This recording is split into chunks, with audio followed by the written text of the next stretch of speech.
Hello guys! Nagluluto nga pala ako ng ulam ko para sa aking almusal. Nagprito lang ako ng pork belly, sinamahan ko na rin ng chicken nuggets. At mamaya magluluto rin ako ng noodles para kahit papano may sabaw. Hindi ako kakain ng kanin kasi medyo marami na rin ng ulam ko. Bali yung noodles yung mga carbs ko, hindi pwedeng walang carbs or carbohydrates kasi ang carbs, ito yung primary source of energy ng ating katawan. Siyempre, wag din natin kalimutan ang pagkain ng protein.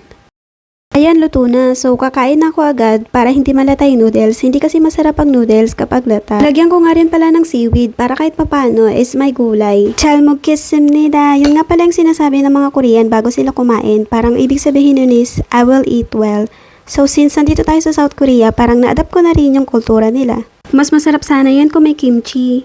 Either cabbage kimchi or radish kimchi. Pero mas prefer ko ang cabbage kimchi. Pero yung ibang tao is radish kimchi ang gusto. Syempre hindi naman tayo pare-pareho. Pagbukas ko ng refrigerator kanina, naubusan na pala ako ng kimchi pero okay lang, masarap din naman yan.